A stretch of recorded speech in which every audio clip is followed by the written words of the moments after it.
Welcome students. Today we will continue our numerical problem about slab, one-way slab that was presented in the previous class.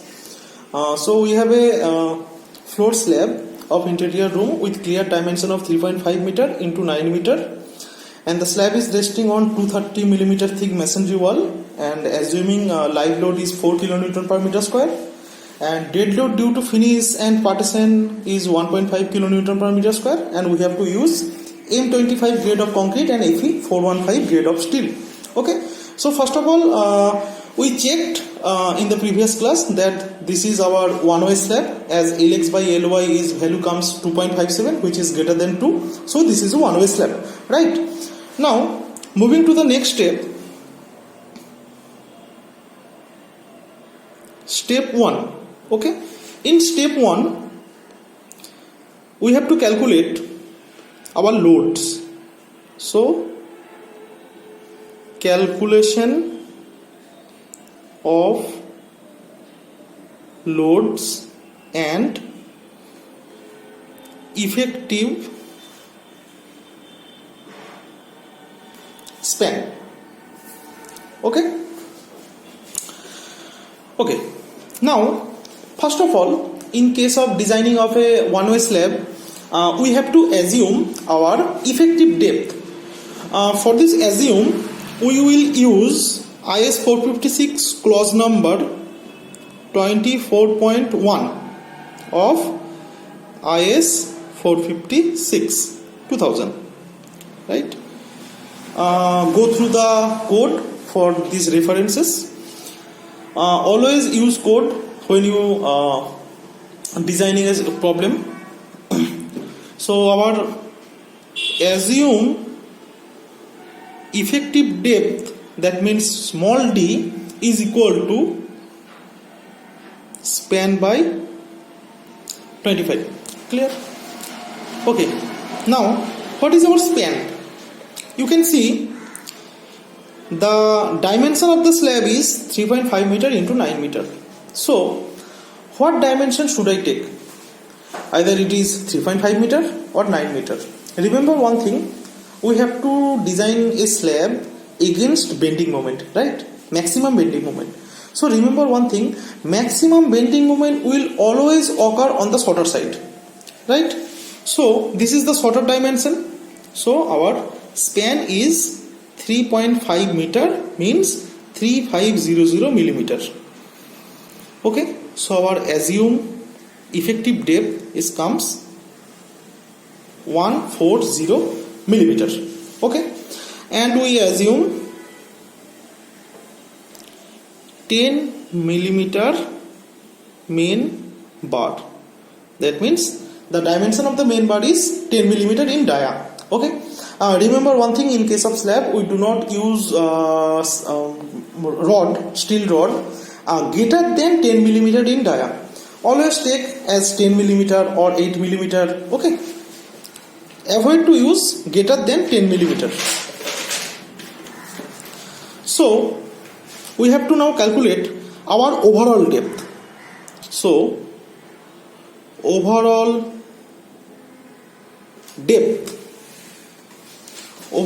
is equal to capital D. And what is the relation between overall depth and effective depth? This is effective depth plus clear cover plus half into dia of main bar. This is the formula, right?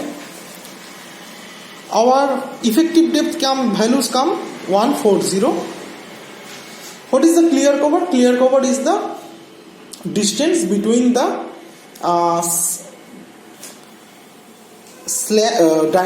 reinforcement to the concrete block. Okay, so our clear cover is, I am taking is as 30. Remember one thing, in case of slab, the minimum clear cover should be 15 millimeter, not take any dimension less than 15 millimeter, right? This clear cover depending upon the exposure condition. For mild condition there will be another data. for extreme condition, there will be another data, for severe for another data. Okay, if there is no exposure or no weather condition is given, then you can take 15, 20, 30, etc. Right? So I am taking clear cover 30, and what is our dia main bar is 10. So half into 10. So value comes 175 millimeter. Okay, fine. Now, what is our dead load? Remember one thing, what is dead load? Dead load is the mainly self weight of the slab or beam. Okay, if you designing a beam, then dead load will be the self weight of the beam. If you designing a slab, then dead load is the self weight of the slab. Okay, so our dead load will be self weight of the slab will be, I am taking self weight of the slab, right, is equal to, this is 175 millimeter, that means 0.175 meter, right, into unit weight of RCC. What is the unit weight of RCC? That is 25. Please go through IS 875 code for unit load data. There will be, you will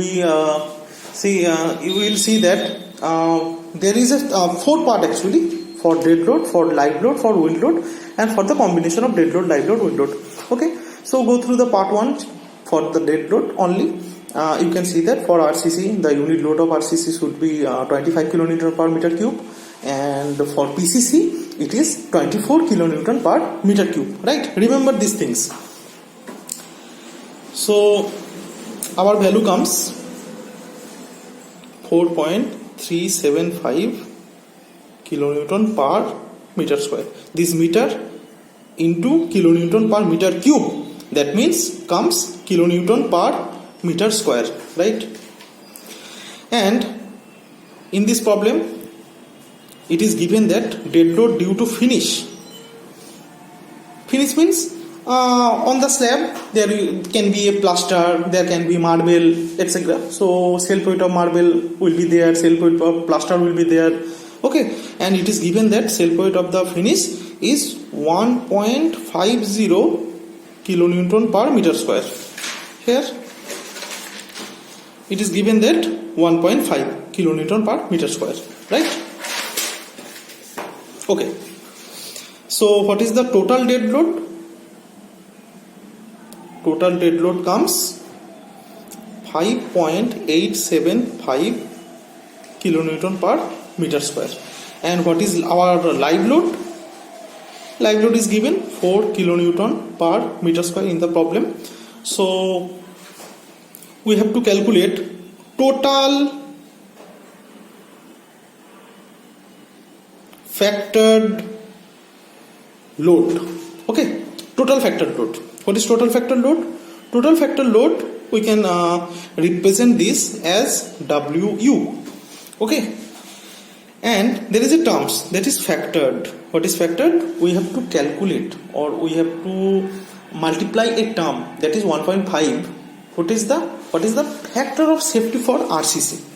So the value comes 5.875 plus 4, that is our total load, into 1.5 for factor of safety, right?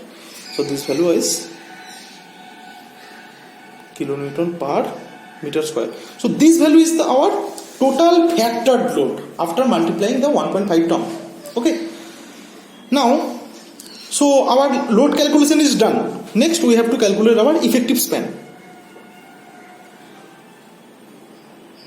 Effective span, we have to calculate the effective span. Okay,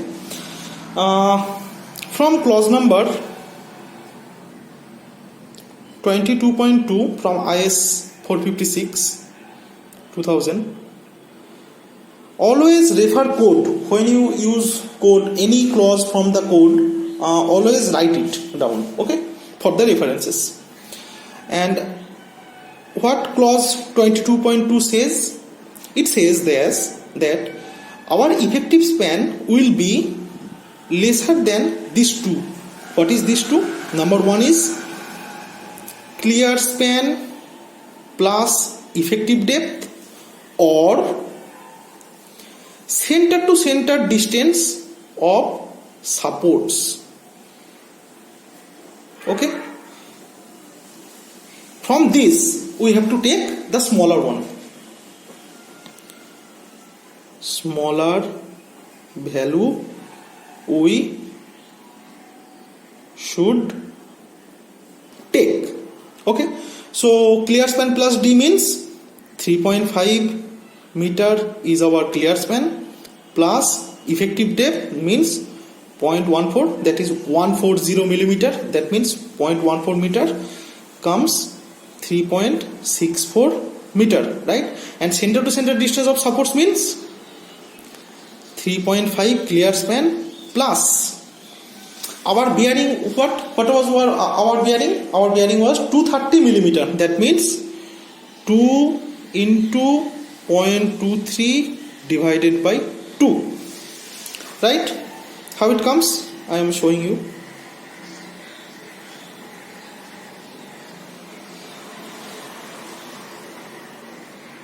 Okay, actually I am showing for beam purpose only. For the slab this is the same. This is your clear span, okay, 3.5. This value is 0.23.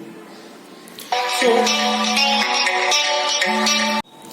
sorry for the discontinuation of this video. Actually my phone suddenly rang. I have to take that. Okay, now so 3.5 this value and this value is 0.23, and we have to take this center to center distance. So that means this is 3.5 plus 2 into 0.23 divided by 2. This is 0.23 divided by 2. This is 0.23 divided by 2. That means 0.23 divided by 2 into 2. Right? So this value comes here is 3.73 meter.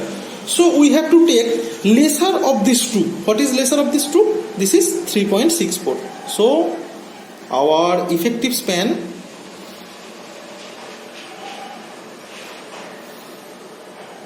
is equal to 3.64 meter. I represent this as L effective, LEFF. Okay, moving to the next step. What is our next step? Step 2 is we have to calculate maximum bending moment and maximum shear force. Calculate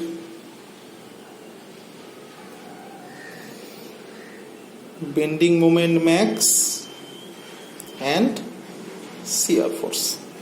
Okay, now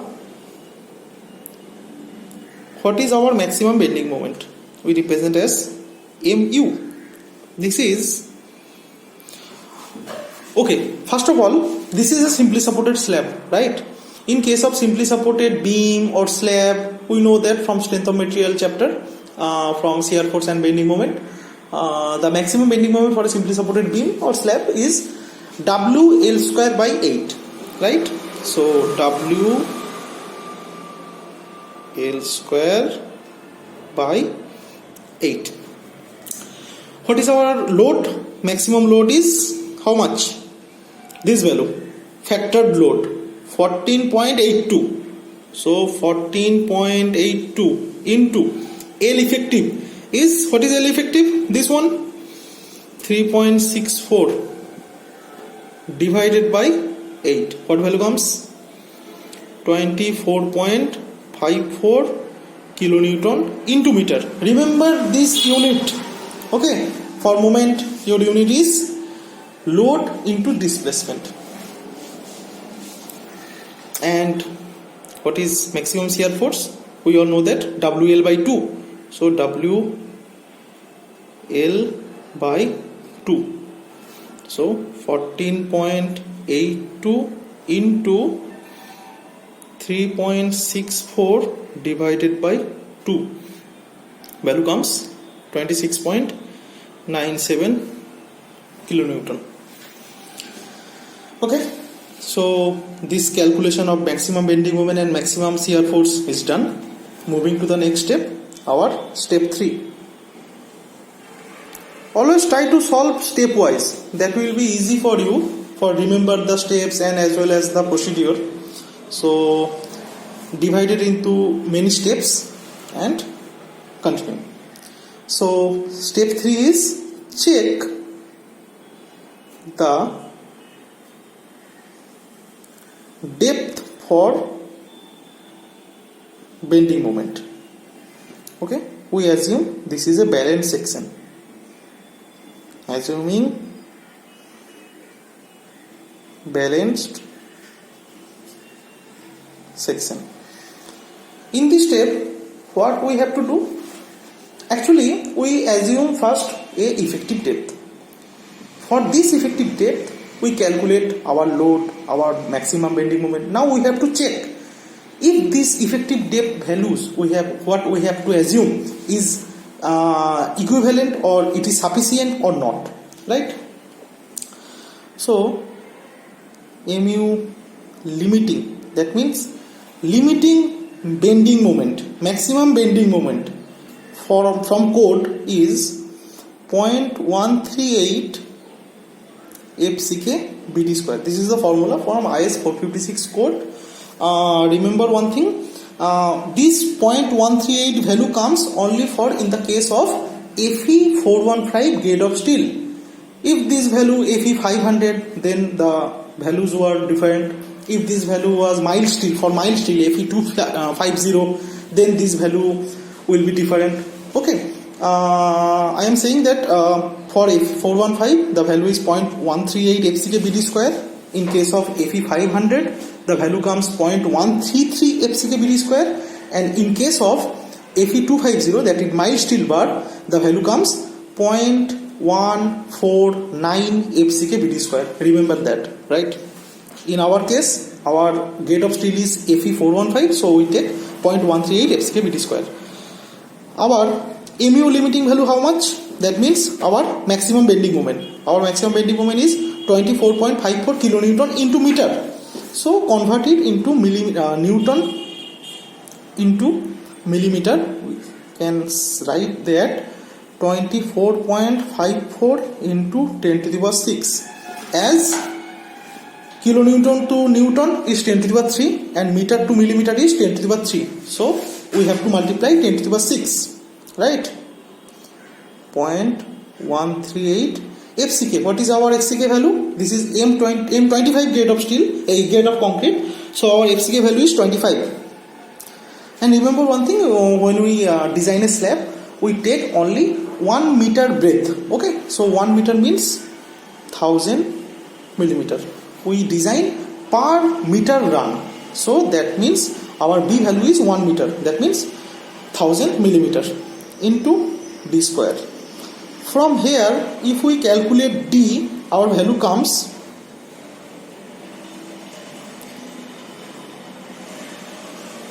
84.3 millimeters. Okay, so this is our safe depth value, safe effective depth value. And what we take? We take 140 millimeter. So obviously our depth, what we have taken is in much safe condition. Okay, so hence assumed depth is adequate. If this value comes greater than 140, then we have to redesign this problem, taking the much higher effective depth value. Again we have to calculate the load, maximum bending moment, maximum shear force and all, right? But in our case, this desired depth is very much less than our assumed depth, so this is okay. Now moving to the next step. So we have already checked the depth for bending moment. Okay, remember one thing, note, in slabs the depth will mostly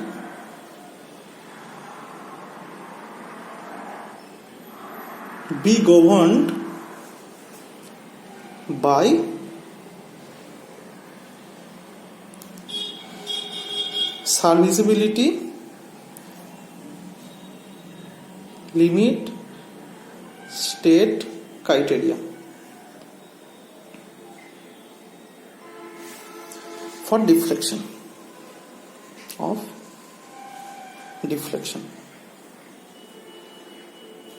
What is limit state of serviceability of deflection criteria? I will discuss later. Okay. Now, step 4. In case we only assuming for balance section. For balance section this. Okay. Serviceability limit state criteria we will discuss later. Step 4. What is step 4? The depth is greater than that required for bending, right? What is depth required for bending? 84.3. Our depth how much? 140. So our depth is greater than required for bending. So hence we can say that our section is under reinforced. Okay. So we can write XU by D is equal to 1.2. This is a formula. 1.44 minus 6.68 mu by FCK BD square. These all formula are from the code. Try to remember this formula, small formula for the speediness of your problem. You can easily solve this problem. So 1.44 minus 6.68, put the value of mu 24.54 into 10 to the power 6 divided by FCK value 25, B is 1000 and your D is 140 square, right? So the value comes 0.149. Okay.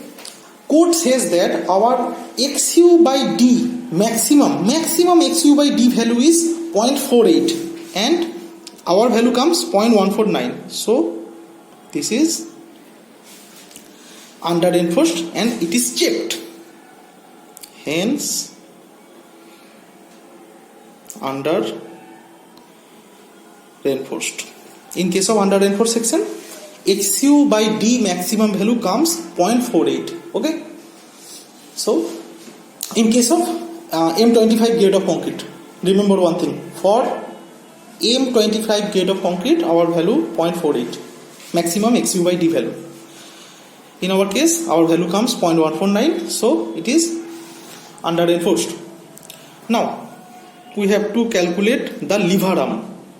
Lever arm we define as D is defined as Z is equal to D into 1 minus 0.416 XU by D is equal to if you calculate 140 1 minus 0.416 XU by D value how much? 0.149, right?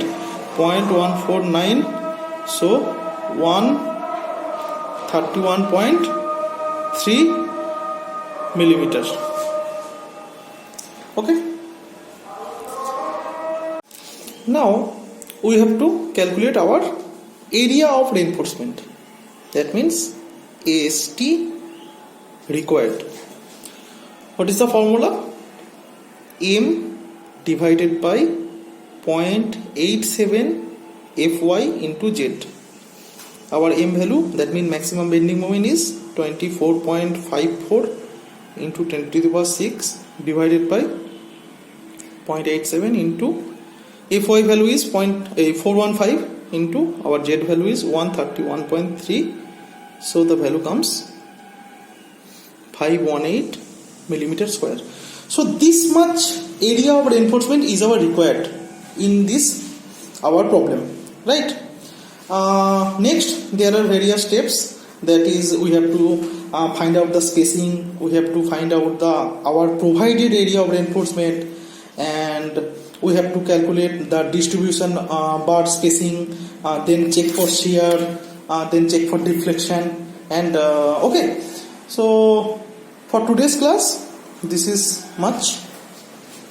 From the next class I can end up this problem and moving to the 2A slab. Okay, so thank you for today now. Okay.